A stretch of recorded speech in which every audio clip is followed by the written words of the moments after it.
लड़कियां कितनी मजबूत हो सकती हैं जिन्हें समकक्ष लोग पापा की परी कह के भी चिढ़ा दिया करते हैं।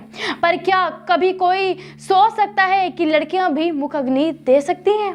क्या हमारे समाज के बुद्धिजीवी लोग कभी ये स्वीकार कर सकते हैं? पर आज हम आपको परिचय करवाते हैं एक ऐसी ही निडर लड़की से जो जीवन के डर के धता बताते हुए ना सिर्फ मुखाग्नि दी बल्कि शव वाहन को भी चलाने का काम करती है। नमस्कार, मैं हूं आपके साथ हर्षिता शर्मा और आप देख रहे हैं नजर टुडे।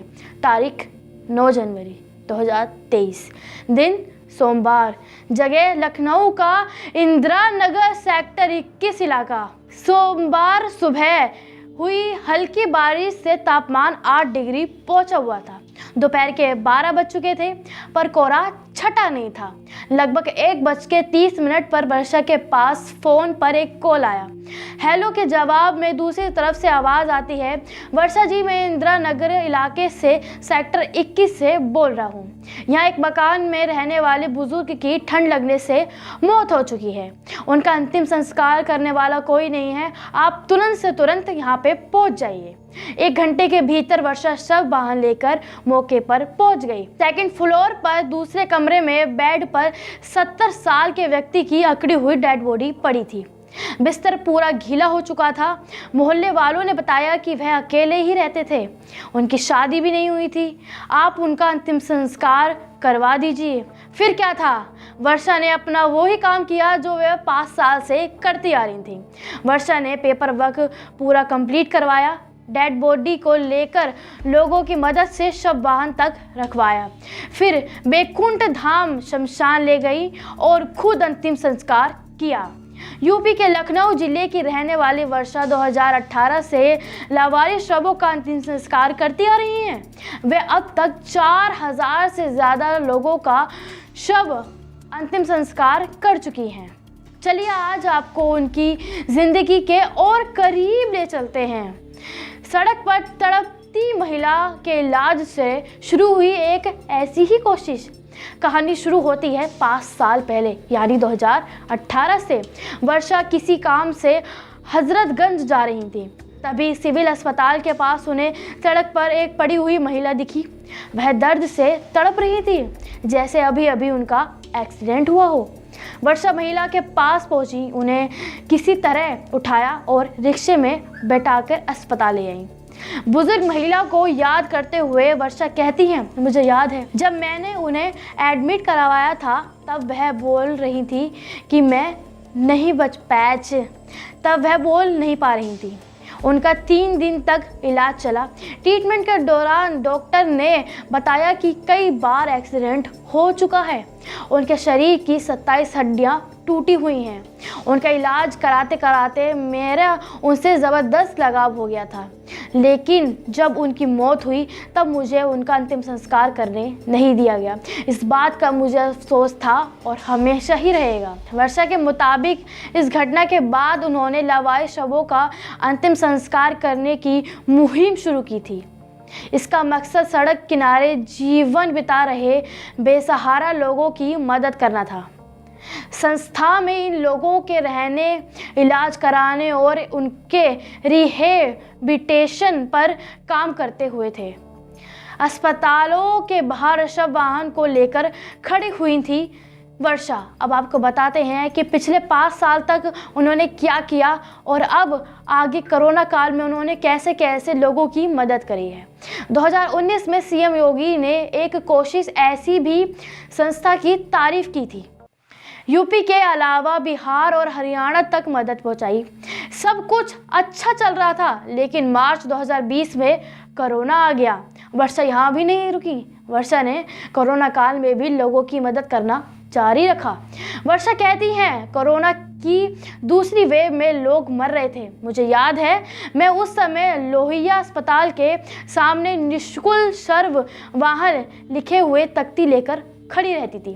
अस्पताल पर लोड बहुत ज़्यादा बढ़ रहा था। ऐसे में वहाँ का प्रशासन और तीमारदार मुझसे खुद कांटेक्ट करते और लावारिस शवों की अंत्येष्टि के लिए मुझे डेड बॉडी सौंप दिया करते थे। वर्षा आगे कहती हैं कि कोरोना काल के दौरान मैंने 700 से ज़्यादा शवों का दाह संस्कार करवाया है।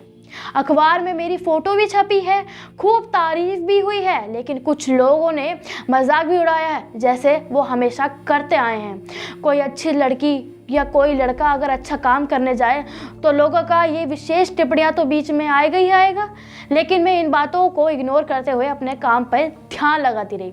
5 साल बीत गए, किसी से 1 रुपये की मदद तक नहीं ली। वर्षा कहती हैं, अस्पताल से लावारिस शवों को क्रिमेशन पॉइंट तक लाने का खर्चा मैं खुद उठाती हूँ।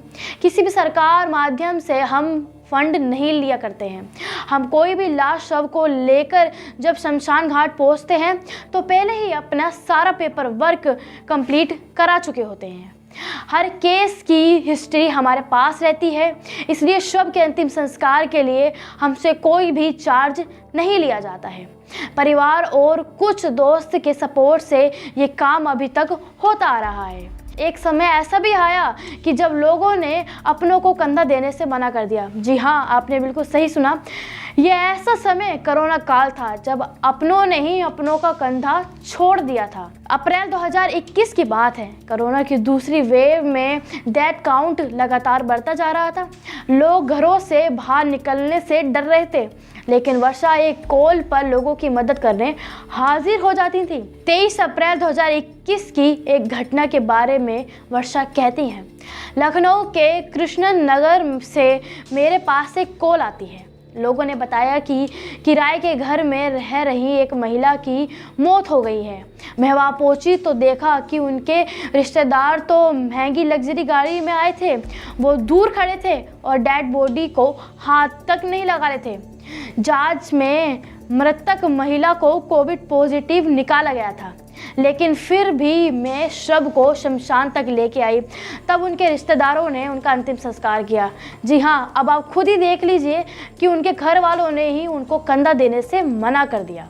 मेरे पापा से कहा गया, आपकी लड़की महामारी फैलाएगी। जैसे कि आप जानते ही होंगे, लोग लड़कियों को अच्छा काम करने से टोकते ही ज़रूर हैं, लेकिन साथ साथ उनके घर वालों का भी जीना मुश्किल कर देते हैं। वर्षा कहती है, किसी पहल की शुरुआत कोई स्त्री करे या पुरुष करे, परिवार का सपोर्ट ज़रूर मिलता है, लेकिन साथ के साथ लोगों के ताने भी मिलते हैं। मेरे केस में मेरी मम्मी पापा और हस्बैंड ने भी मेरा खूब सपोर्ट किया है। हमारे 12 लोगों की टीम के वरिष्ठ साथी दीपक महाजन जी ने भी संस्था को बड़े मुकाम तक ले जाने में खूब सहयोग किया है। वर्षा आगे कहती है कि सबसे ज़्यादा शुक्रगुजार हूँ पापा का कि उन्होंने मेरा हमेशा सपोर्ट किया है, क्योंकि उन्होंने मेरा काम को लेकर कभी काफ़ी कुछ झेला है। कोरोना के टाइम पर मेरी सोसाइटी के लोग ने मेरी मम्मी पापा से मुझ पर काम को बंद करने के लिए कहा गया। लोग कहते थे कि आपकी लड़की मोहल्ले में कोरोना फैलाएगी, लेकिन मेरे पापा ने हमेशा मेरा साथ दिया। ऐसे ही कारवां बढ़ता रहा और जब हमने वर्षा के जीवन में की गहराई में झांका तो हमें पता चला कि साल 2022 में ब्यूटीफुल इंडियन लिस्ट में शामिल हुई थी। लखनऊ की रहने वाली Varsha Verma state level judo champion के साथ प्रोफेशनल राइटर भी हैं। उनकी कविताओं के संग्रह की 3 किताबें प्रकाशित भी हो चुकी हैं।